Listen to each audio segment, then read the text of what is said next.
Hello, everybody, and welcome to HCS Pro Talk, your weekly Halo esports podcast. This is episode 29 for the week of July 17th, 2018. Will, thank you very much for putting that in the show notes so I don't have to look at the actual date and I can actually get it right for the listeners, so that's great. You're welcome. My name is Josh, aka JK Fire, and this week I'm joined by, in the Team Envious jersey, Will, aka I am Mr. Mayhem. Will, how are you on this fine Sunday evening? I'm doing well. Yes, I'm wearing an Envy jersey. Sad that they weren't there at NOLA. But, yeah, we're recording on a different day, just for a schedule change. You guys will still hear this on Tuesday. But for us, it's Sunday, and we're here right after the NOLA event. We're bringing you the news as soon as we got it. I'm excited. That's not the reason why we're doing this on Sunday.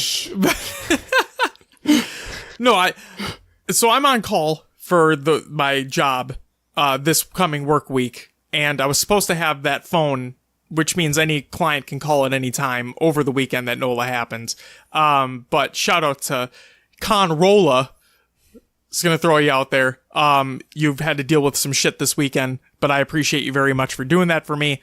And yeah, the reason why we're recording on a Sunday night instead of on a Monday when we normally record is because my work shift is now later on this work week, which means we'd be recording very late and things wouldn't work out very well. So we're doing that on Sunday. So why not? Here we are. Here we are indeed. Will, what do we always start the show off with? Roster Mania! Well, we usually start with Roster Mania, but since we're going to be talking about these teams later, yes, in our roster recap before NOLA, all that information is going to be there. We don't want to repeat it twice, so look for it a little further down in the show. Exactly. So does that do it for Roster Mania? That's it for Roster Mania. But what that's not it for is Will's Adventures Within the Haloverse. Yeah, so since NOLA was today, and Sunday's usually the day I have to play, yes, I did not play any new Halo. Listeners, I want you guys to know something. Uh-oh. When Josh does this Will's Adventures, what? You have to imagine this guy is sitting in a chair across from me. His no. arms are out shaking, waving back and forth. He gets all wide-eyed. It's hilarious to see, but since we are coming through you on a podcast, I think I need to videotape this and put it on our Twitter once. I don't think we've ever explained what happens when I do that. No. Because we did say that it's not pre-recorded. Yeah. It's me doing it every single week. But, I mean, you would think that eventually we do, like, a video version.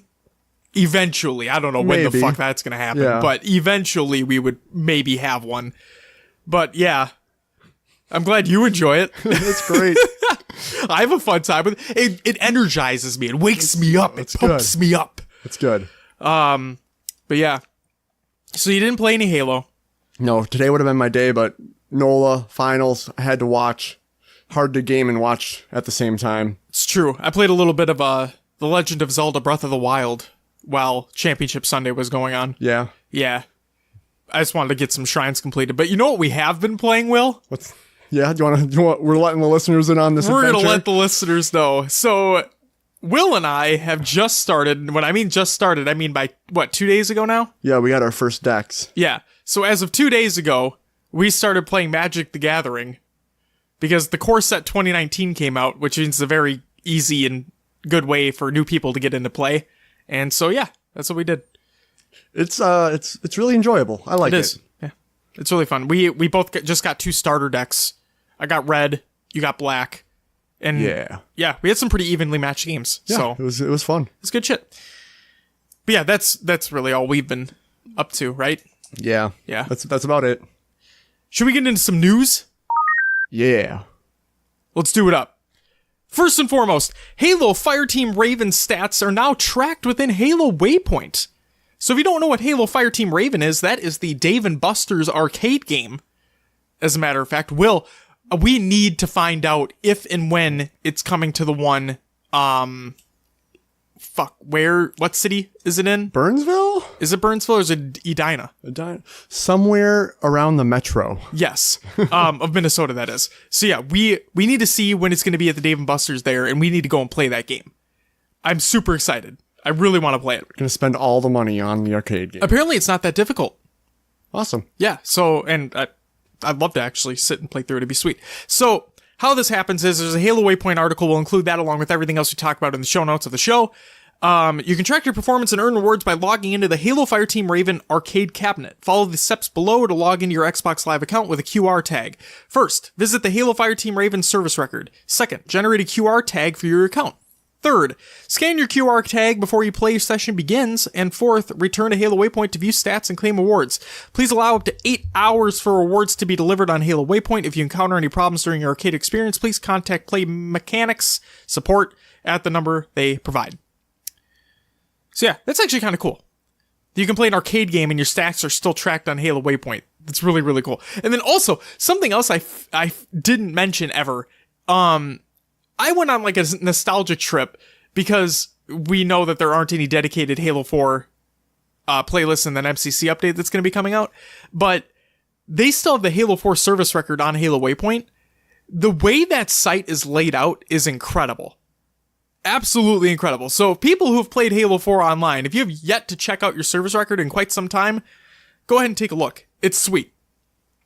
Great graphics on that website. Just want to throw that out there. Next up, the HCS Rec Pack is available within Halo 5.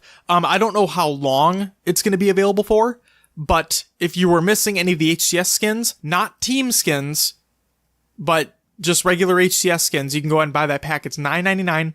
And like I said, money that is spent on that Rec Pack goes towards the prize pool, but I don't know how much longer this pack is going to be available. So just keep that in mind.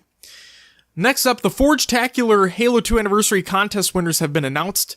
There's a YouTube video. It's a little over 2 minutes long. You can go ahead and check it out. I watched it. I didn't include the actual winners. Check out the video. The maps look really sweet, though. So congratulations to them. Next up, Community Slayer is now within Halo 5. Playlist of just 4v4 Slayer. Or is it 5v5? Shit, I forgot. Either way, it's one of the two. All community-made maps. And I believe they're all new as well. So go ahead and check that out. I mean, I imagine it's not going to be around too long, but what you and I should do is we should get these maps downloaded, and then these could be included in our next community playdate rotation. Let's do it. Yeah, I think it's a good idea. So we'll do that. Next up, there's going to be a UGC $1,500 2v2 Halo 5 tournament. Registration is now live at the link that we provide. Check it out. And last but not least, a few things that were announced during New Orleans. Tickets for HCS London are going to be available starting July 20th, so only a few days from now.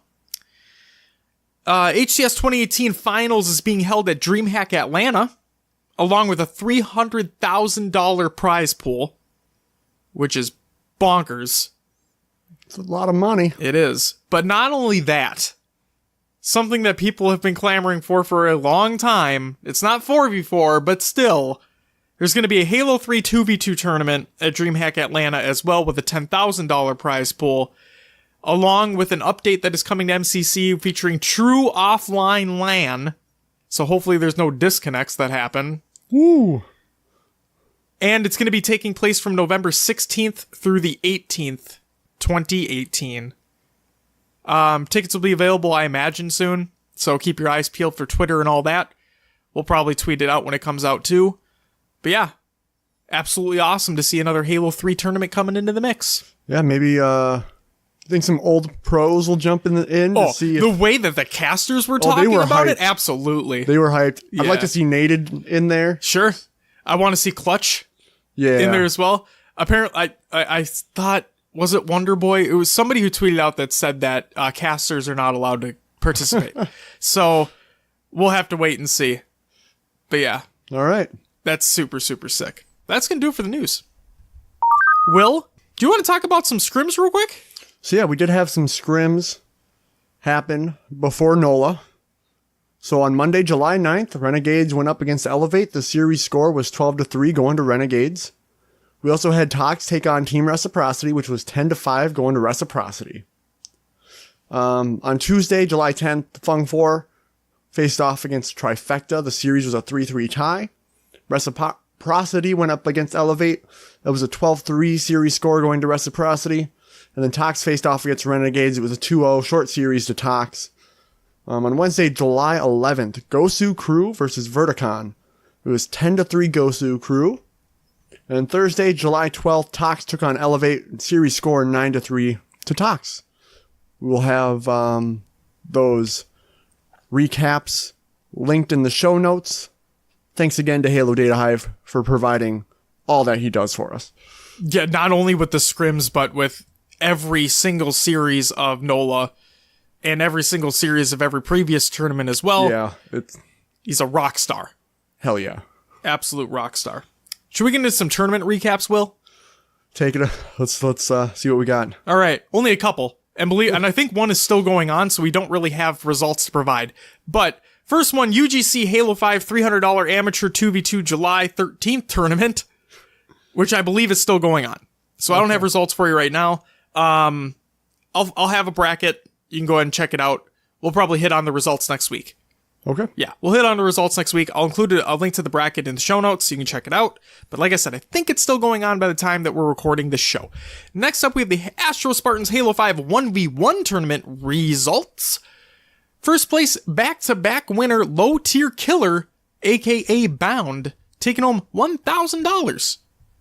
So congratulations to Bound. Yeah, that's all we got for the other tournaments that are happening. Europa Halo, the finals for the Europa Halo Champions League will be taking place, I imagine, next weekend, because it's now after NOLA. Yep. So look out for those. Mocket versus Aerox. Yeah. Yep. Should be some good stuff. And we'll talk about Mocket in a little bit as well, because they showed up to NOLA as well. But without further ado, Will. Yeah. Something happened over the weekend. Yes. Yeah, it was a Halo event. I don't know if you knew, but like there was a tournament that happened in New Orleans. Oh, really? Yeah. So I didn't know if you knew this or not, but like it's kind of a big deal. Yeah. Because it's the first like. Okay, yeah, obviously it's MLG New Orleans. It was a joint tournament. Halo 5, Gears of War 4. Yep. Gears of War still going on as we're recording this. Correct. Currently Optic Gaming versus Echo Fox in the grand finals.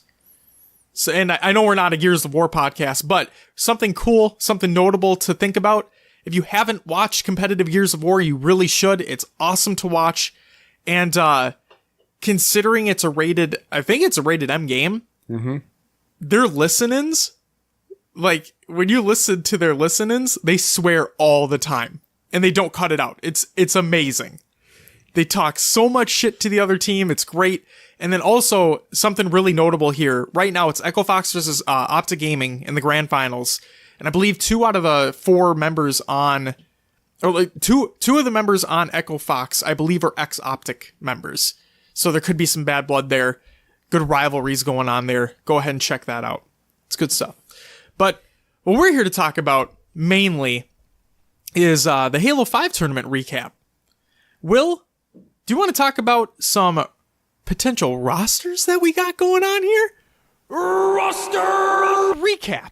Yes, we're going to do some roster recap. We'll start with the groups. Yes. So we'll go through the rosters from each group. So in Group A, your number 1 seed, Team Reciprocity, Saiyan, Snipe Down, Trippy, and Pistola. We also had Straight Rippin', which was Destroyed, Nemesis, Rammy, and Straight Sick. We had Athletico, coming from the Australia-New Zealand region, which was Berserk, Colt, Slays, and Pips. And we had Fung 4, Druk, Gilkey, Jazero, and Soul Snipe. In Group B, we had Tox, which is Frosty, Lethal, Royal 2, and Snakebite. Hitman, which was Arctic, Booboodoobo, Demon D, and Ace. Fable Esports, Druk, 85, Riots, Shady, and Shabby Dagger. We also had Gosu Crew, which is commonly Kratos, Denoxide, and Suspector. From Group C, we had Renegades, which was APG, Mikwin, Penguin, and Neptune. Lux Gaming, which was Envor, Super CC, Taluk, and Valkyrie. Berserker Esports, from the LATAM region, Atzo, Drift, Bullet, and Noble, and Wumaki Esports from EU, Squashy, Warlord, Looney, and Outcast. Warlad, I'm sorry. Group D, we had Elevate, L-Town, Falcated, Spartan, and Sabinator. I heard it both times on stream, so whatever.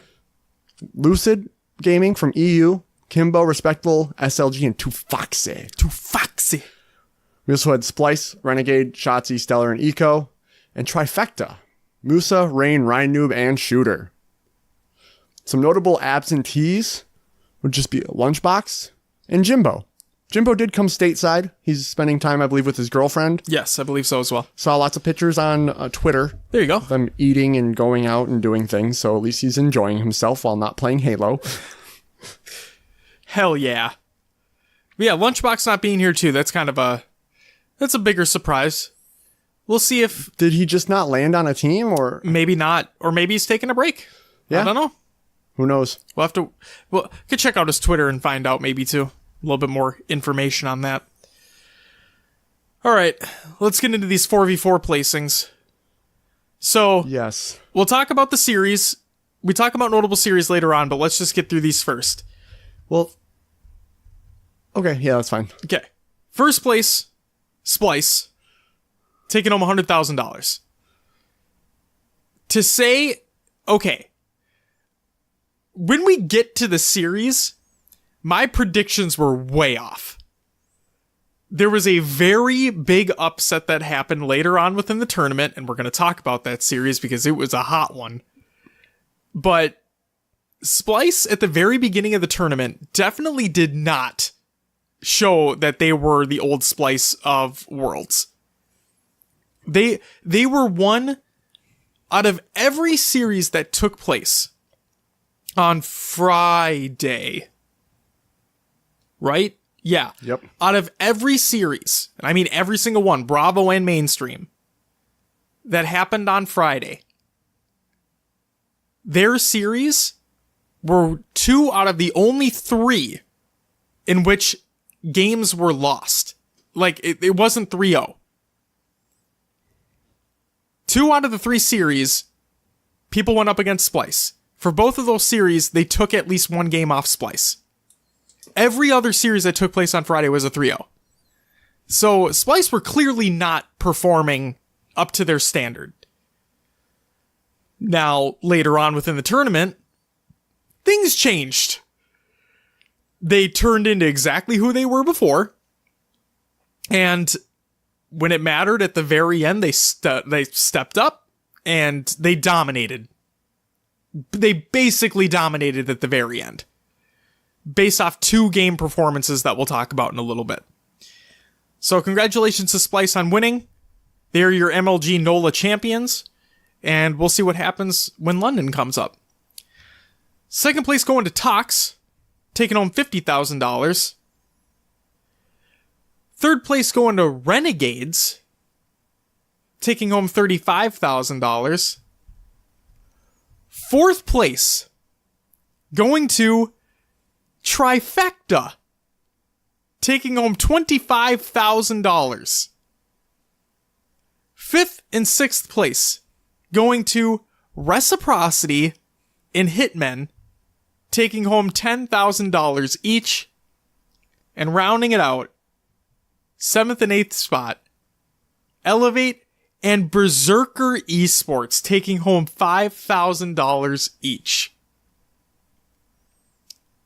Do you want to talk about the FFA placings? Yeah. Go for it. So, coming in first, this guy has been in the finals so many times, and he finally clutched it out. He did. King Nick took home $2,000. His stat line, 39 kills, 15 assists, 29 deaths. The man on his heels for most of the game, furiously, came in second, $1,250, 37 kills, 16 assists, and also 29 deaths. And third was Septify, took home $750, 33 kills, 14 assists, 31 deaths. Fourth was Queso. I like that name, mainly because I like cheese. Who doesn't like cheese? Yeah. Cheese is great. $500 to him, 33 kills, 20 assists, 36 deaths. Fifth was Courageous. I think Or they just maybe called Courageous? him Courageous. Yeah. $300, 28 kills, 20 assists, 36 deaths, and 6 was Pac-Man. $200, 22 kills, 27 assists, 31 deaths.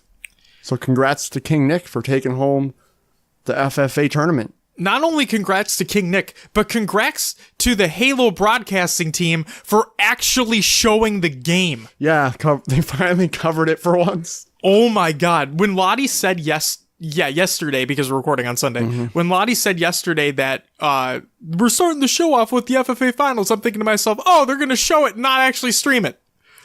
But no, they actually did. They streamed the previous one at Worlds too. Did they? Yeah. Oh, I completely missed that. I caught it.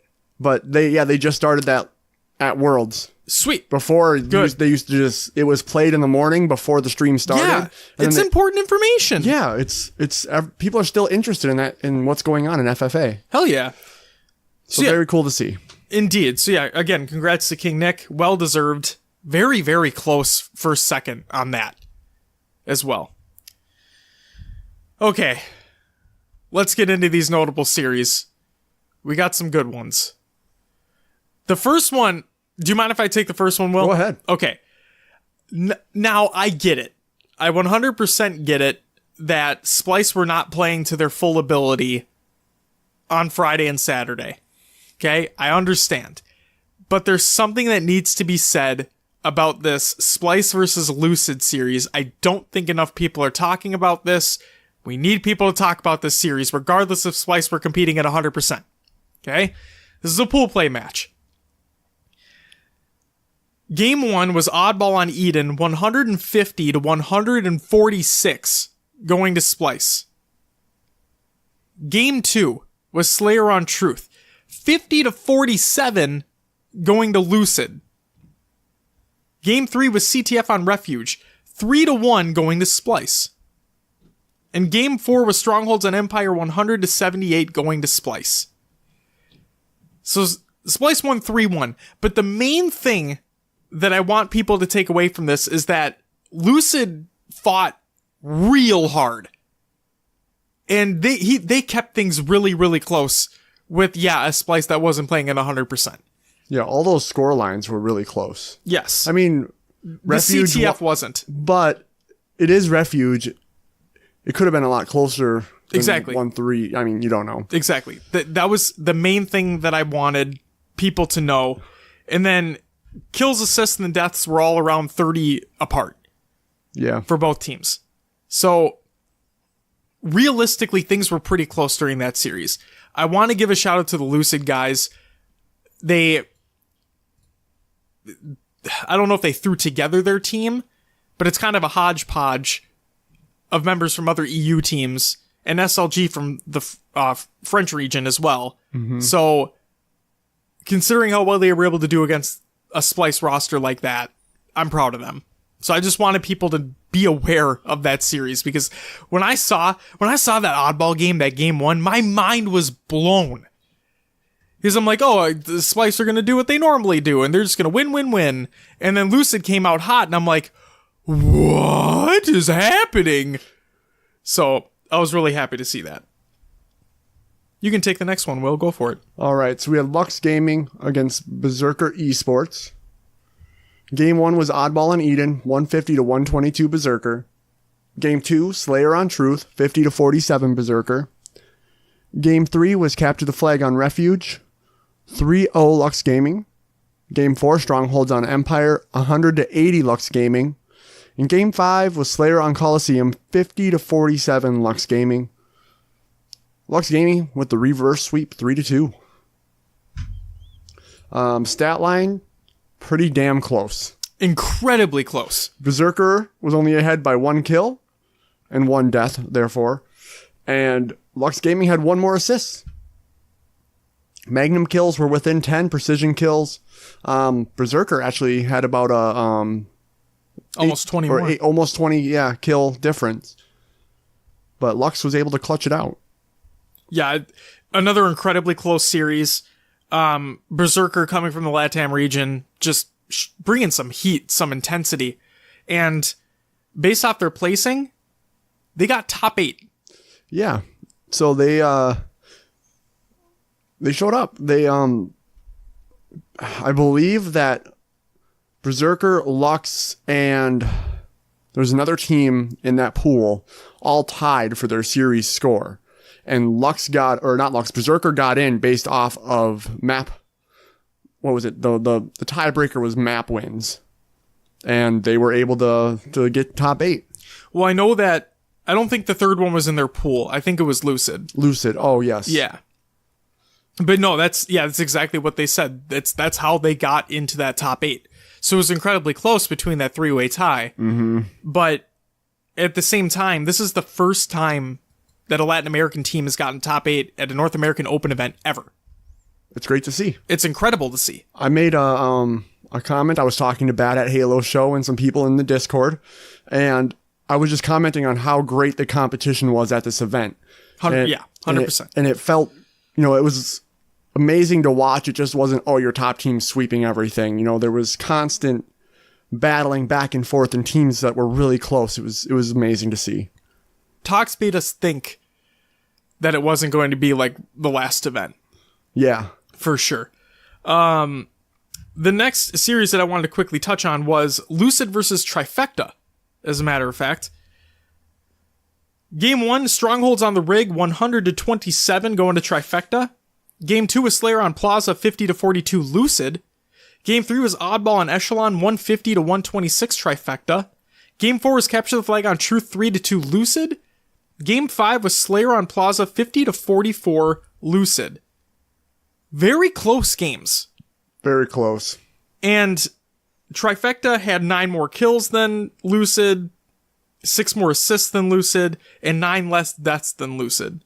So, very, very close series. Yep. And even the precision kills, Trifecta only had 6 more and 1 more Magnum kill. That's crazy. So, yeah, Absolutely very crazy. even matchup there. You can take the next one, Will I Am. All right. Lux versus Mocket. Game 1, Strongholds on the Rig, 100-57 Lux. Game 2, Slayer on Plaza, 50-42 Mocket. Game 3, Oddball on Echelon, 150-118 Lux. Game 4 was Capture the Flag on Truth, 3-1 Mocket. Game 5, Slayer on Plaza, 50-40 going to Mocket for a 3-2 series score going to Mocket there. Again, another close series. Mocket only had 8 more kills, 9 more deaths, or 9 less deaths than Lux, and 7 more assists. Precision kills were both, within 5, and they were even on Magnum kills. That's crazy. And something of note here is that Lux was automatically placed in pools. Mocket had to come from the open bracket in order to make it into pools, and they were still able to take down Lux in pools.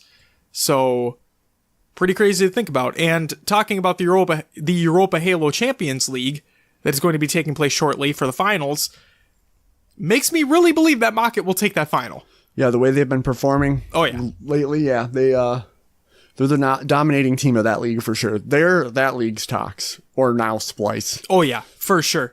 For sure. So moving on to the losers bracket, we had Lucid going up against Berserker Esports. Prepare your butts for this one. Game 1 was Oddball on Fisher, 150-97 Berserker. Game 2 was Slayer on Plaza, 50-45 Berserker. Game 3 was Capture the Flag on Coliseum, 3-1 going to Lucid. Game 4, Strongholds on Eden, 100-15 Lucid. And last but not least, we had Game 5, Slayer on the Rig, 50-44 Berserker. Berserker Esports taking down what was most likely the best the EU has to offer. Yep. That's crazy. I loved it. It was incredible. And the other funny thing is, the games that Berserker won were pretty damn close. The games that Lucid won weren't close at all, score-wise. Sure.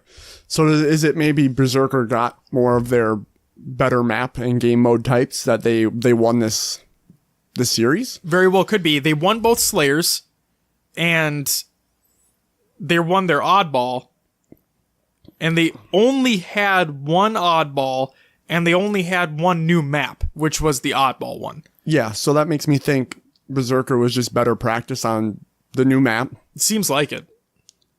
And yeah, that game 4 Strongholds, 100-15 Lucid. Now, we've seen very even teams have very tilted Stronghold games before, though, too. It's all about map control. It is. If you can continue map control and keep rotating spawns, you're gonna be fine. And I think that's basically what we're seeing here. Yep. Nope, I would agree. Go ahead. Oh, no, go. What I was gonna say is Lucid actually had the better stat line overall, yet they were unable to close out this series. So Lucid had 8 more kills, 17 more assists, and 8 less deaths than Berserker, yet Berserker was able to just hold on and clutch it out. That's crazy seeing that Berserker won both Slayers. That means Lucid had the upper hand on the objective games for sure. Besides Oddball. Because obviously Berserker took that one. Yep. But that's probably why we're seeing the tilted scores on those. Very well. Very well. Take the next one, Will. My favorite series. Oh, this was fucking crazy. My favorite series of the whole event, probably. Just because of the hype surrounding it. Yes. We had Ryan Noob's Trifecta versus Spartan's Elevate. If you guys don't know, they actually hate each other. Oh, yeah. Like, it isn't like, oh, it's all fun and games. Like, oh, we're just going to trash talk during the game, but afterwards we're all buds. No, they don't like each other. So, for reference, during pool play, these teams faced off. And it was a landslide. Yes. So Spartan started off yelling across the stage, calling out Ryan Noob's name. Well, actually, wasn't there an interview beforehand with Spartan? Yes. Yeah. And he basically confirmed that they don't like each other at all. Yep. Exactly. So Spartan, started off with that interview. And he said that Ryan Noob is always placed on teams that have to carry him. Yep. Yeah. Yes. So if he wins, it's because his team carried him. That's what Spartan said. So go ahead, Will. Continue. So anyway, pool play, Elevate takes down Trifecta here. Handily. And honestly, I think, because I noticed this, once Spartan and Ryan Noob started trading shouts back and forth, that's when Trifecta's gameplay seemed to get shaky and it fell apart. Sure. So I don't know if like Ryan Noob was trying too hard to prove something or what happened, but like once they started yelling at each other, that's when things just fell apart for Trifecta. And I'm just like, what the hell? You'd think as a pro, you'd be able to keep it together and keep your game sense. Anyway. Before you get into this series that we're about to talk about, L-Town had a very slight interview before this series took place. Yep. And they asked him, is this bad blood between Spartan and Ryan Noob, like, team-wide? Like, do you guys all not like them or whatever? Not like him? And he's like, nah, it's just them. Yeah. We just do our own thing. It's kind of funny to watch. Like, that's what he exactly said. What he said. Yeah. It was. So it's literally only Spartan against Ryan Noob. Yep. Like, that's what this is. Will, take it away. So here we go. Elevate versus Trifecta. Game 1 was Strongholds on Plaza. It's 100-66 Elevate, and they looked dominant in that win. They did. Game 2, Slayer on Truth. 50-46, Trifecta brings it back. Close game, too. Yes. All the meanwhile, Ryan Noob and Spartan shouting across the stage. They are indeed. Game 3, Oddball on Echelon. 150-144 Elevate. Another very close game. Game 4, Capture the Flag on Refuge. 3-2 Trifecta, and we have a Game 5. Another very close game. We had Slayer on Plaza. Game score, 50-46. Goes to Trifecta. Ryan Noob stands up. Oh, God. Walks right over to Spartan, gets in his face, and the director's cut away. I was like, no, what are you doing? And then it went back. So you did see what he said after the fact, right? What Spartan said? Yes. So Spartan was like, you beat me once, and... Did you hear what he said before that? No. I did not hear. Okay. So Ryan Noob stands up, walks over to Spartan, gets in his face. Spartan says to him, "You're fucking trash. You'll never win again. This is the one time. You've beat me one time." That's what was the whole. Okay. Yeah. Anyway, Bodyguard gets in between them, breaks it up. Yep. But man, that's the kind of rivalry that Halo kind of needs. It brings excitement to the games. It brings. I laughed so hard. Yeah, it's entertainment value, honestly. Yes, It is. These players hate each other. Do they need to go that far? Probably not. But it is entertaining to watch. And Rydoob got his revenge so bad. And you know, even if Spartan does beat him every time, Rydoob can always hold that one. I got that one on you. Yep. It's like the underdog that got his one win. Right. It's like the Packers always hold over us, the Minnesota Vikings, that they have Super Bowl wins and we don't. Yeah. Well, when we get our one, you best believe that's what we're going to cling on to like crazy. So going into football talk here, sorry to break away. Go for it. Packers fans always say they're the best. You know, they're better than the Vikings. However, since the NFL AFL merger back in the 60s, the Vikings have more wins in the NFC North Division than the Packers overall. So, but not when it matters. yeah. But anyway, we need it to matter. It's something I can hold. Sure, there you go. That's your one. Anyway. That's your one. You hold on to that Anyway, one. back to Halo. Yes. Josh, what's the next series? Well, before we move on. Oh, you got more? Yeah. So, first and foremost, Spartan went to Twitter, gave his GGs to the other members of that Trifecta squad. Musa, by the way, destroying. Yeah, he went off. He was incredible. So, Musa, shout out to you. Also, you know what I thought was really funny that I thought of while watching this whole thing transpire? What's the name of their team? Trifecta? 3 men and a moose. Oh, man. Trifecta. Trifecta, Musa, yeah. No, like trifectas and 3 people. Yeah. And a Musa. And a Musa. Yeah. So trifecta and a Musa. Yeah, trifecta and a Musa. Ah. All right. But no, seriously, Musa like did unbelievably well. It was him and I'm sorry to the other members, but it was really him and Shooter it was Shooter near the end of that series that really came into his own. Musa was on fire from the get-go. Seriously, they deserve it. It was crazy. Good for them. Happy to see it. Rain did have some pretty good snipes. He did, and that's not like shitting on other members of that team. Yeah, obviously. it's just Musa and Shooter kind of stepped up. Exactly. But yeah. What? So for this series, Yep. Musa and Shooter both had a 1.4 KD. And then Rain had the next best one with 1.8 out of all the players of the series. So those 3 really stepped up. Ryan Noob was the only one who went negative on their team. Therefore, he got carried by his team. So Hey, a win's a win. a win's a win. You take what you get.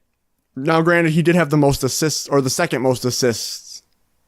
I'm looking at this wrong. It's flipped. Don't look at it wrong. He did have the second most assists on the team, so. Yeah. He was doing teamwork things. Good for him. And good for that team.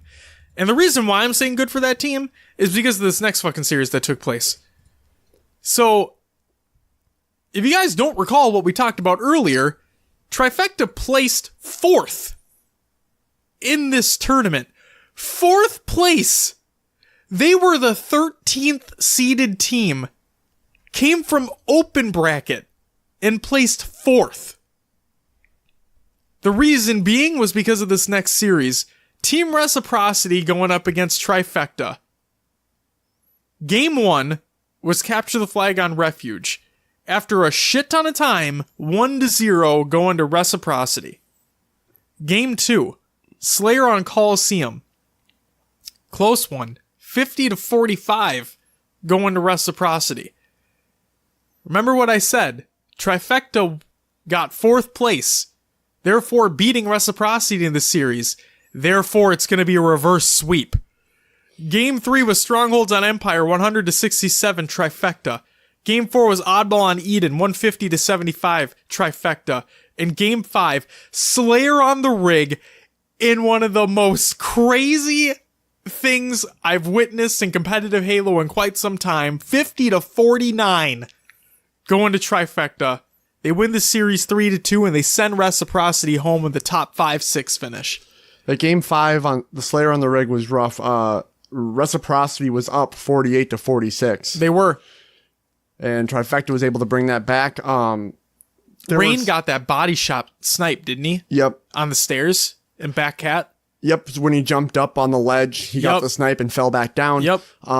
He then had the opportunity to clean up Saiyan, I believe. Yeah, but he got away. He got away. While he was one shot. That blew my mind. But what could have ended the game and should have ended the game, Saiyan and I don't remember who else was over on the stairs there when Rain hit that sniper and he dropped back down. They both could have turned and finished him in the basement. Right. I don't think they noticed he dropped, though. Yep. So, yeah, lapse in communication, just not noticing where he went. Because that other player that was on the stairs at the time that Rain eventually killed, because he was low on health, I think he was looking on the top of the stairs, seeing if there was another player up there because Saiyan was getting shot at. Yeah.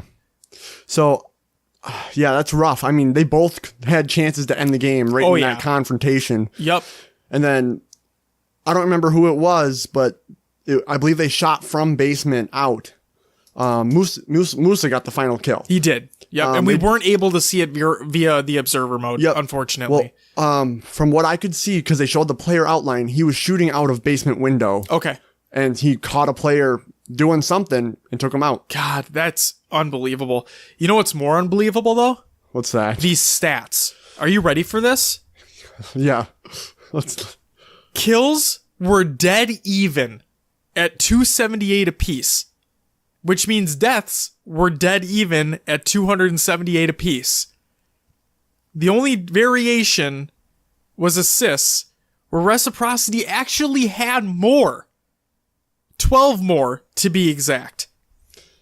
Another thing that's interesting here is Trifecta had 33 more power weapon kills. Or power kills. That means with power up or power weapon. So they didn't have 33 more. Oh, yeah. Sorry. They had about 10 more. 33 total. Yes. 9 more. Yep. Precision kills. I'm sorry, that just came out wrong. Precision kills, Team Reciprocity, 192 over Trifecta's 179. Yep. And then about 15 more Magnum kills as well. So that just makes me think if Reciprocity would have had a little bit more power-up control, they would have snagged this. Yep. And that's basically what we were looking at when we get into these talks Splice series. It's where you'll really determine that it's map control and power up / power weapon control. I know it sounds very basic, right? Because it's competitive Halo. Obviously, it's about the power weapons that spawn on the map. But no, it really is. It can definitely turn the tide of battle, as we've seen in this series. So making sure you have your team set up correctly to get these spawns on point for when these weapons and power-ups come up, it can definitely help you in the long run. Yep. And it definitely helped Trifecta as they knocked Reciprocity out.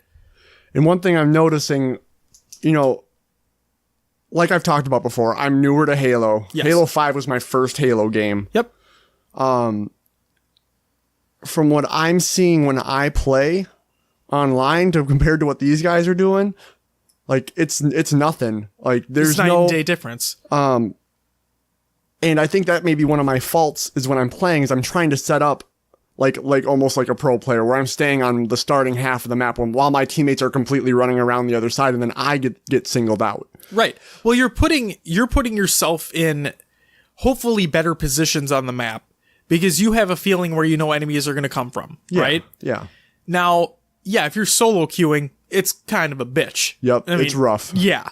So, but then again, when you're playing with a team of 4, then you're more than likely going to get matched with a team of 4, in which case you have more issues there. So, you keep doing what you're doing. Just keep learning. That's what I got to do. Exactly. And you're only going to get better with practice. And the fact that you're taking into consideration what these guys are doing, the guys who get paid for it, the guys who've been practicing day in, day out, I mean, without Splice, but regardless. Well, yeah. Right? And I'll have a little bit of a rant after we have our recap here. But, no, seriously, keep doing what you're doing.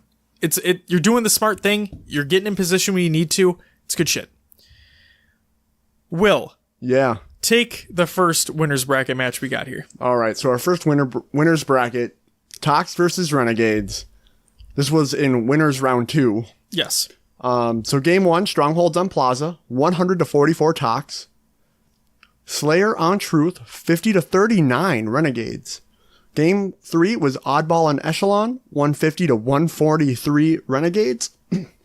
Game 4, Capture the Flag on Truth, 1-0 Tox. Capture the Flag on Refuge. Refuge. I said Truth? Yeah. My bad. Game 5. So it brings us to a game 5. And that was a 50-39 Slayer game on Plaza going to Tox. I'm reading things in the wrong order here. It's okay. I apologize. It's late. I get it. We don't normally do this. We're out of our comfort zone, but we're doing it live. So getting to the stats here. Tox only had 3 more kills than Renegades. 4 less deaths. That makes me think Renegades did a suicide at one point. Very well could have. But Renegades with 20 more assists. So they're trying to get that team shot down. Power kills. I shouldn't say power weapon, but it's power kills. So 14 apiece. Dead even. Tox or Renegades had about 10 more precision kills and about 15 more magnum kills. So it was Tox taking care of objectives then. Yeah, that's really what it was. Surprising to see Renegades be able to put up that much firepower against the powerhouse that is Tox. Right. But yeah, Tox did end up taking it 3-2. Right. And so we're not going to talk about this series because it wasn't very close. But so it was Tox versus Renegades in that winners round 2. Tox wins, which means Renegades are dropped to the losers bracket. Let me talk about this next series, and then I'll talk about the one I was going to talk about in a second. Oh. Tox versus Splice then in the winners finals. Game 1 was Oddball on Fisher, 150-100 going to Tox. Tox starting out strong. Now, it is on a new mode with a new map, and we'll get to my rant later, but we know that based off their interviews that they had and what they've already been telling us, Splice are the least practiced team coming into this event. Game 2 was Slayer on Refuge, 50-40 going to Tox. Game 3 was Capture the Flag on Coliseum, 3-1 going to Splice. Splice turning things around a little bit. Game 4 was Strongholds on the Rig, 100-65 going to Tox. Game 5, Slayer on Truth, 50-40 going to Splice. Once they start winning, they don't like to stop. Game 6 was Oddball on Eden, 150-72 going to Splice, which means we have a Game 7. Game 7 was Slayer on Plaza, 50-28 going to Splice. Splice drops Tox down to the losers bracket to fight against Renegades in the losers bracket finals. That Slayer on Plaza game 7, Splice seemed to just turn it up right there. Yep. It's like they just, we're going to go to 11 now.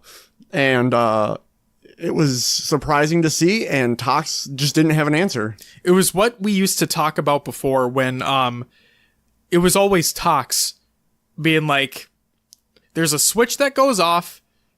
It's their time to win. They take a seat back and they're like, hey, remember when we used to win things? Yeah, let's go back to doing that again. And then they just do. That's exactly what Splice did. Yep. Those last 3 games, they looked back and they're like, we're the world champs. And we've won the past 4 lands in a row. Guys, can we start winning again? That'd be great. And it's exactly what they did. Yeah. So the series you were going to mention then was going to be the Tox not reciprocity. I keep wanting to say it. Me too. Renegades. Because we expected reciprocity to be further up in this, but whatever. So Tox Renegades in the losers finals. Yeah, and it was 4-1. It was. Tox dominated. They did, but it wasn't anywhere close. Yep. I wanted to say, I was surprised you didn't include the series, but I guess there wasn't much to talk about other than I noticed Tox turned up the dial too during that game. They seemed to, they lost that first game, I believe. Yep. And then it was just go. Tox dominating. They looked like they were on Splice's level. Yes. The way they were flying around the map, moving, getting the team shots. I thought they were going to be able to take down Splice. As we know, Splice won, so it's not like any Well, in the final interview with Splice, with Shotzi on Splice, he makes mention that during those series against Tox, they took what they've done. They moved a lot faster. They were a lot more aggressive. They had a lot more map presence. Mm-hmm. They played like I think Shotzi's words were, they didn't play like they played at Worlds. Yeah. So obviously threw him for a little bit of a loop, but let's get into these final series. Well, before we do that real quick, just quickly noting on that Tox vs. Splice Winners Finals Game 7 series, the stats lines were Splice had 26 more kills, 23 less deaths. Tox had 34 more assists. Tox actually had 2 more power kills, but then Splice had about 20 more precision kills and about 20 more magnum kills as well. Yeah. So there's that. But Will, go ahead. Take it away for these grand finals. Okay, so Tox versus Splice grand finals. Game 1, capture the flag on Refuge. 3-0, Tox. Game 2, Slayer on Truth. 50-44, Tox. Game 3, Strongholds on Eden. 100-48, Tox. Game 4, Oddball on Fisher. 150-55 for 4-0 series going to Tox, and we have a bracket reset since Tox came from the losers bracket. 4-0. Yeah, that was the first time Splice has been 4-0 like ever, I believe. Yeah.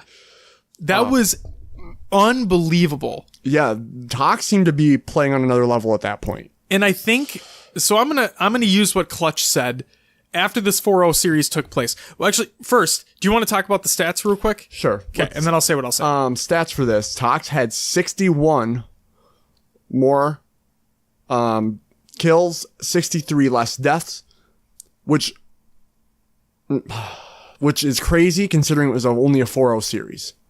It went by really quick. It went by really quick. Yep. And they also had 60 more assists. Those power kills. Oh power my kills. God. 10 for Tox, 2 for Splice. Precision kills, Tox had about, 40 more? Almost 40 more? Yep. And then, again, 30 more Magnum kills? Yeah. Jesus. So, Tox coming out hot. The hell happened? In the first winners bracket. Yeah. Or grand finals bracket. But then we move on to a second grand finals bracket. Right. And the thing I wanted to say real quick was, I think, so if you watch that last game, that fourth game, that oddball on Fisher, after the series took place, after that first one, Clutch said that maybe it was just Splice thinking that, you know what? Fuck it. We want the bracket reset. Because now we can just take it and do what we normally do. So Will, go ahead. Take that second series. Okay. Oddball on Echelon, first game. 150-67 Splice. Second game was Refuge, Slayer. 50-29 going to Tox. We then had Capture the Flag on Coliseum. 3-1 going to Splice. Strongholds on Plaza. 100-0 going to Splice. Holy shit. The Tox couldn't do anything that game. They couldn't. Splice just completely shut it down. They had complete control. It was crazy to see. Yep. I was shocked that Tox couldn't get anything going here. I don't think I've ever seen that happen in a grand finals of any recent, of any tournament. 100-0? Yeah. You're talking about? Yeah. Yep. It's freaking nuts. Yep. Slayer on Coliseum was the next game. 50-47 Tox. We then had Oddball on Eden. 150-23. And Splice are your champions of NOLA. Winning 4-2. Winning 4-2, yep. So again, like Clutch said, I think because of that fourth game in that first series, they're like, all right, fuck it. Well, we'll take the loss here. We'll take that bracket reset and then we'll win. And they basically did just that. I think that first series, they saw what Tox was bringing, realized what they had to do. And yeah, like you said, they got the bracket reset, turned up, and they took it home. Exactly. Stat line, Splice had 10 more kills, 9 less deaths. Tox had 18 more assists, Power weapon kills were pretty close. Everything was pretty much even for power kills, precision kills, and magnum kills. Yeah, they were really close, actually. So, Splice just holding down the maps. Better control. They were. Should we get into some notable statistics? Let's do it. Let's do it up. Do you want me to take deaths or you want to start? You go ahead and start. Deaths per game. Oh, this is all courtesy of Halo Data Hive. We already shouted you out before. Gotta shout you out again. You do amazing work. Keep it up. Deaths per game. With the least amount. Snipe Down, 9.71. Royal 2 with 10.2. Booba Dooba with 10.3. Trippy with 10.6. Taulik from Lux Gaming, 10.7. Saiyan with 10.9. Squashy from Mockit, 11. Warlad from Mockit, 11. Suspector with 11. And Pistola with 11.1. What I really like here is he also included the amount of games each person played, so you can kind of see if the stats might have been skewed a little bit. I like it as well.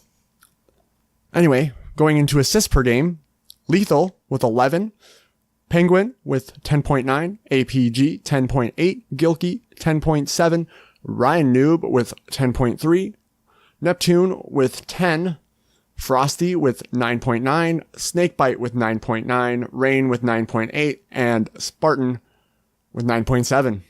Something to note there. Ryan, while yes, he was the one that went negative on his team, we did talk about his assists. Yep. So, and it clearly proved that he was being a team player for his team. I think that's kind of always been his role. He's never really been the aggressor. Sure. He's just the sit back, get shots on people, let everyone else clean it up. Makes sense to me. Next up, we have kills per game. Mickwin at the top with 15.7. Snipe Down 14.9, Neptune 14.8, Musa with 14.8. Congratulations to him. Frosty with 14.8, Royal 2 with 14.8, Spartan with 14.7, Destroyed with 14.5, Jazero with 14.3, and Shotzi with 14.3 as well. Surprised to not see more Splice members higher up in that list. Yeah. But whatever. They had a really rocky start. Yeah, Friday, Saturday. So we move into highest KDAs. Snipe Down, 2.4. Royal 2, 2.1. Penguin, 2.1. Trippy, 2.1. Milkwin, 2.0. Booba Doobu, 2.0. Snakebite, 2.0. Pistola, 2.0. Saiyan, 1.9. And APG, 1.9. Every member of Reciprocity was on this list. Yep. And they got 6th place. Objective. That's all I gotta say. Basically. I was gonna say, because I was watching their Oddball Eden games, and they don't do well on Oddball Eden. They don't pick up the fucking ball.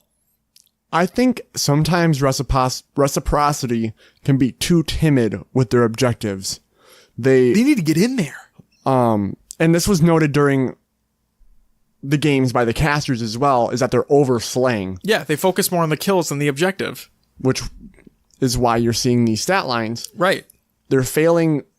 They want to have over control of the map when they don't need it. No, and they're not pushing. They're not pushing to the objectives at the right times. They're slaying, trying to get kills, but they're not capitalizing on that extra time they have. And the other thing I'm seeing as well is that a lot of these teams are taking those scrappy points that they can get via oddball because it's what you're given at the time. Right. I mean, a team will literally pick up the ball for a second just to throw it off the map. Right. Just to pick up 1 point. Or to just keep moving it. Yeah. And I'm not seeing Reciprocity do any of that. And they need to be doing that if they expect to win these oddball games. They need to get that grit to them, that scrappiness, that fight. Yes, they can slay and kill, but when it comes to objectives, sometimes you got to get in there and do it. Right. Yeah. I hope they notice that they've done this and then they change and they learn and evolve for the next, for London, really. Exactly. I want to see it. Next up, we had highest KD. So this is not assists included. Snipe Down with 1.5, Royal 2 with a 1.4, Mickwin with a 1.3, Trippy with a 1.2, Shotzi with a 1.2, Suspector with a 1.2, Snakebite with a 1.2, Penguin with a 1.19, Sane with a 1.18, and Pistola with a 1.17. Again, all 4 members of Reciprocity on this list. Take it away, Will. All right. So here's where my theory kind of comes true with Ryan Noob putting shots down and his teammates cleaning them up. Highest damage per game. Ryan Noob, 25 or 2,550.17. So yeah, highest damage per game per the tournament went to Ryan Noob. He did work. So yeah, I mean, sure, maybe he's not.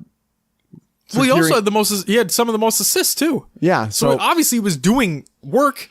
I know. I feel like everyone has this negative view on him that he's not a great player, but everyone thinks he's washed. He's putting down damage. Maybe he's not the best, Slayer, or he's got some work to do, but he must be a good teammate though. Yeah, he's got to be a good teammate. Yep.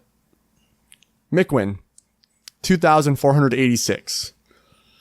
We then had Spartan, 2,461. Frosty, 2,401. Falcated also with 2,401. Destroyed, 2,375. Penguin, 2,340. Royal 2, 2,298. Straight Sick with 2,296. And Druck 84, 2,294.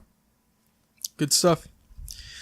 Stronghold captures per game, Ju0 with an 8.5, Druck with an 8, Mr. Soul Snipe with a 7.5, Outcast with a 7, Kratos with a 6.6, L-Town with a 6.2, Tufoxy with a 5.8, SLG with a 5.8, Pistola with a 5.8, and Taulik with a 5.7. I think you're seeing a little bit of,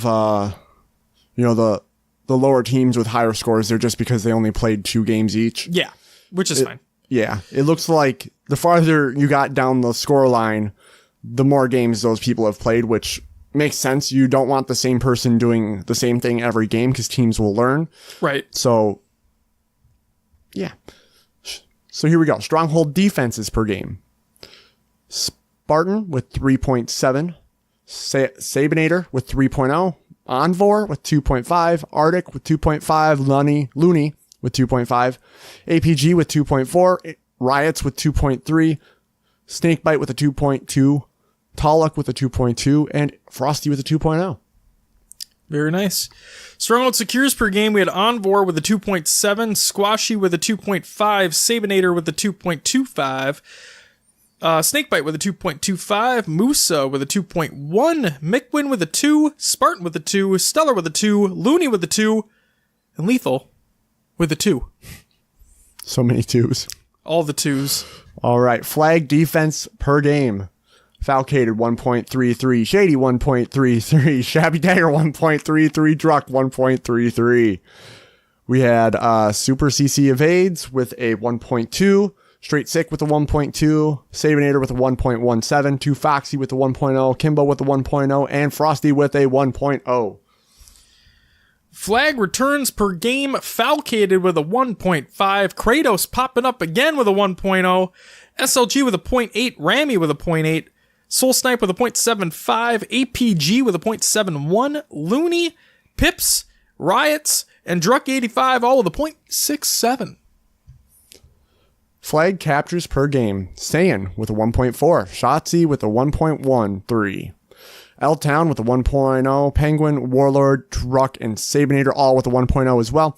Musa with a 0.8, Arctic with the 0.83, and Nemesis with a 0.8. And Josh, yes, it's your favorite stat line of the series, of the tournament. All of HCS Pro Talk. Ladies and gentlemen, for the first time, we actually have ball duration per game. Oh man, here we go. APG with a 65.43. Trippy with a 60. Sabinator with a 59.4. Shotzi with a 58.33. Noble with a 55.80. Destroyed with a 50.5. Ace with a 49.83. Respectful with a 49.25. Lethal with a 48.5. And rounding out my favorite one, Ryan Noob with a 46.83. I got to finally say it. How do you feel? It feels great. I wanted oddball. I really did. I wanted different, I wanted variation, I wanted new things included. I was sick of watching the 3 same game types over and over and over and over and over again. I was sick of watching the same maps over and over and over and over and over again. So with that being said, yeah. Was the addition of oddball, the 2 maps, and the variation of capture the flag on the new map enough to keep it refreshing for you? For me, yes. I can't speak for everybody. Yeah. But for me, yeah. I had a hell of an enjoyable time. I'm going to enjoy it no matter what. I'm biased. Okay? I like it too much. But I'm not lying when I say that watching CTF Fathom replays over and over again is boring as hell. It is. There weren't any replays. There were early. Well, there was a disconnect. I think there was a replay because of a disconnect. Yeah. But I don't think there was a replay because of a tie. That's what I was I don't thinking. think so. No, there was, I don't think so. That was eliminated, which is great. Right. Now, the thing I'm seeing on Twitter, what Lethal tweeted out, is that he wants Oddball to be brought back to 200 instead of 150 because he felt like there was not enough time to come back. I can agree with that. As games that we saw, and I'm not even talking about like just the Tox versus Splice. I'm talking about in other games as well. It's been very lopsided and teams have not had a chance to come back. So I think bringing it back to 200 would be fine. I did not get bored. I probably wouldn't get bored either. I thought that the CTF on Refuge worked really well. I liked how it wasn't proximity where you could just stand near the flag and it would return. You had that 15-second timer. I think the 15 seconds works. And yeah. Yep. I really like capture the flag on Refuge now.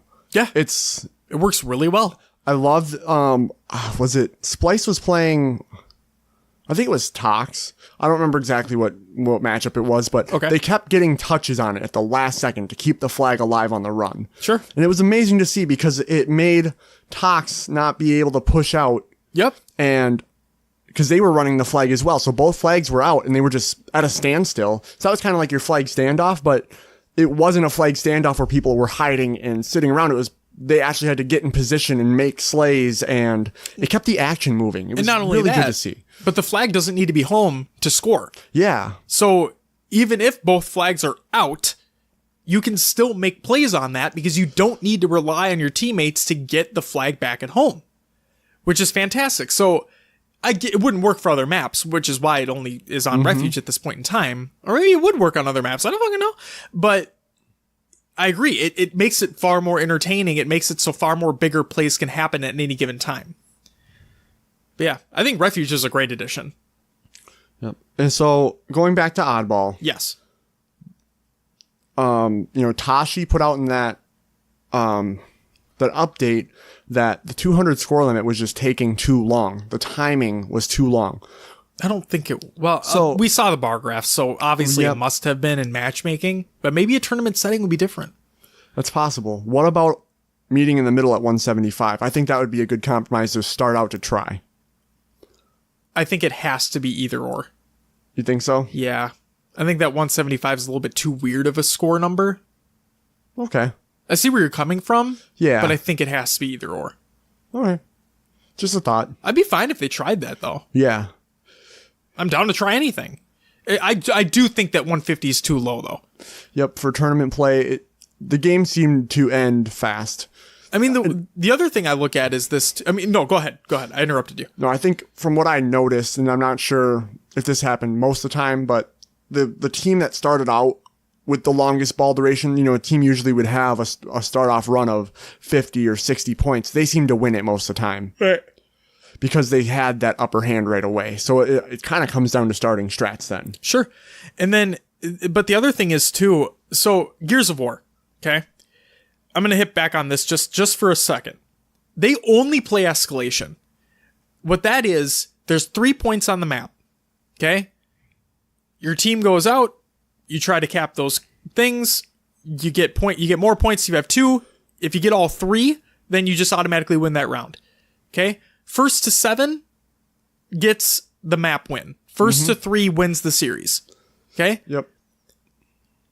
Those games, they were still going when Halo's stream ended.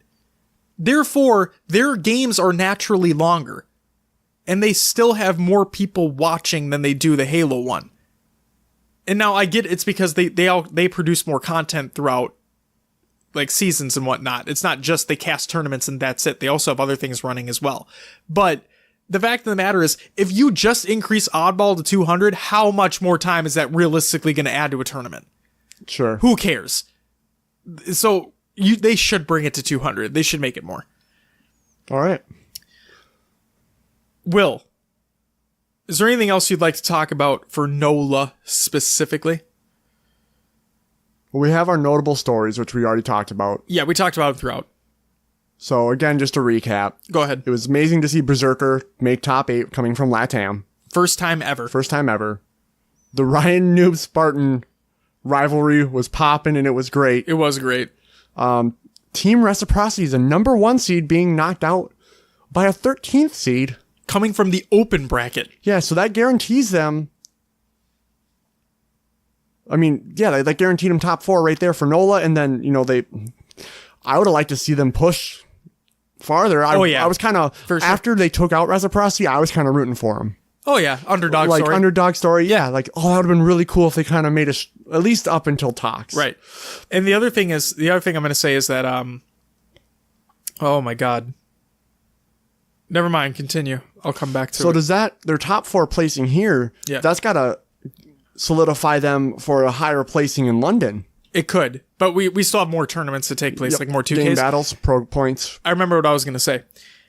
I believe it was, forgot who tweeted it out, but I believe they said that this is the first time an open bracket team has gotten top 4 at a tournament since 2007 Meadowlands, I think, is what that tweet said. Yep, that sounds right. I read that tweet as well. That's crazy.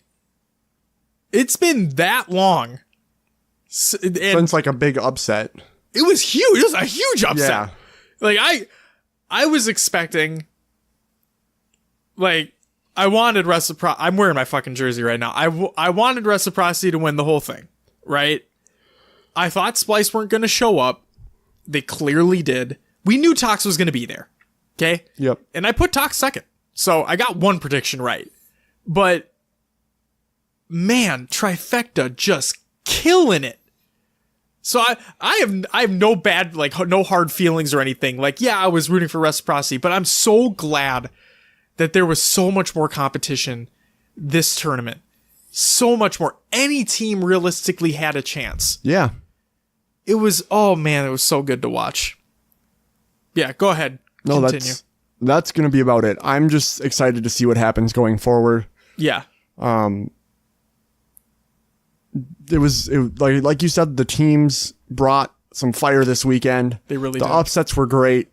I think this was a really good weekend for Halo in general. Yes. Just the amount of the hype at the event. And there's going to be a Halo 3 2v2 tournament at Dreamhack. That's pretty cool. That's going to bring some more excitement to the Halo world because that's what people want. Yeah. Is Halo 3 tournaments. So it's great to see. And then they're also hoping that after the finals, that they announce that MCC will be the moving forward for tournaments until Infinite comes out.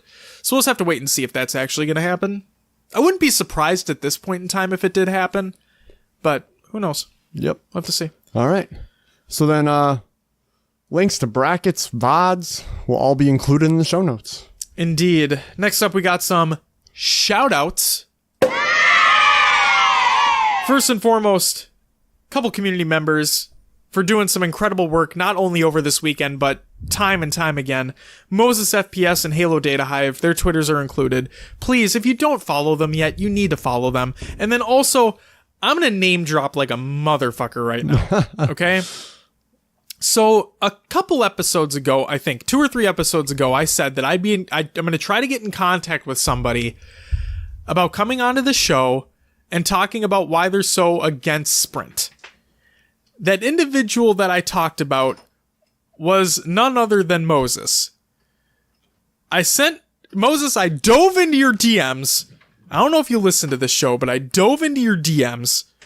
So please, I'll send you another one. Or I'll just shout you out on actual Twitter, not in the DMs.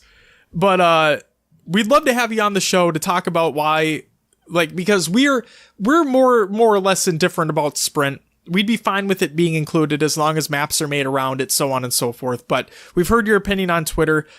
We respect your opinion on Twitter, and we think you could bring a very constructive just talking point to the show. So if you'd like to be on it, I'll reach back out on Twitter as well. We'd love to have you on. We can discuss Sprint in further detail. The next people I wanted to shout out are all of the HCS casters, analysts, and observers that all took place over the weekend. So, and we'll include Twitter links to everybody we talk about as well. So Gaskin, Bravo, Strongside, Onset, Lottie, Elamite, Walshy, Clutch, Golden Boy, Wonder Boy, Hines, and Nighty Night. Shout out to all of you guys. Shout out to all the oh my god, what the hell am I trying to say? Everybody behind the scenes, everybody that we don't get to see on camera, everybody that's just doing the work to make the broadcast as best as possible, not only for Halo, but for Gears as well. You guys made that event what it was, so shout out to all of you as well. I don't know you guys by name, but please know that your work is appreciated, and we definitely notice. So yeah, Twitters will be provided in the show notes. You can go ahead and check those out. Next up, we have a couple community creations for you. First and foremost, Campy, we miss you. We want you back. We can't wait for you to be back. I don't know when it's going to be. I imagine when Infinite comes out, you'll be back in full stride. But Apple Fanatic put out a Halo 5 montage. It's Campy's Halo 5 montage number 2. He made it just as like a fun little side project, but it's very well done, very nostalgic. Go ahead and check that out. And then also The GOAT, Ogre 2, Halo 1 montage by Snipetality. Snipetality been around for a very long time, adding in montages. Ogre 2, he's been around for a very long time as well, as a pro player, as an analyst, as a coach. So go ahead and check out that montage. And it's all MCC clips, if I'm not mistaken, but they are insane. Like, if you thought that he wasn't that good anymore, oh boy, his shots are on point, at least in Halo 1. So go ahead and check those out. Will, we've made it this far on our Sunday evening. Do me a favor, plug the show. You can find us on your favorite podcast services. Just search for HCS Pro Talk. Leave us a review and let others know about the show. Check us out on iTunes, Google Play, Podbean, Stitcher, and Spotify. You can join our Xbox Club. Search for HCS Pro Talk. That's where we'll be hosting our community playdates going forward. Notes will be included for that. You can join our Spartan company over at HaloWaypoint.com. Again, HCS Pro Talk. Also search for HCS Pro Talk on Twitter, Instagram, Facebook, YouTube, and Twitch. You can find us there for all the content that we produce. You can find us everywhere. Yeah. Yeah. I'm tired, Will. I'm hungry. We made it through the show. We did. We made it through the show. It was an incredible tournament. Yes. Very, very happy with the results. Yes, I wish Reciprocity placed higher, but I'm glad somebody at least gave Splice a run for their money. Super happy for Trifecta making top 4, Berserker making top 8. London is going to be insane. Yeah, I'm excited to see what happens there, because I know jet lag is a thing. Yeah. So these NA teams all traveling for one of the first times, they really haven't had that big of a travel before. But I want to see how they adjust to it. But not only that, but the fact that Berserker got top 8 via all that travel as well. So it's awesome to see. Yeah, I think that's going to do it for HCS Pro Talk for this week. But we'll be back next week. And what we're going to talk about, I have no idea yet. We'll figure it out. But hopefully we'll have some Halo Champions League, Europa Halo Champions League to talk about. that finals is coming up. Maybe we'll have a little bit more Pro Battle League news for the next season. Who knows? We'll have to find out about that as well. But ladies and gentlemen, that's going to do it for us. We'll see you next week. But until then, bye-bye!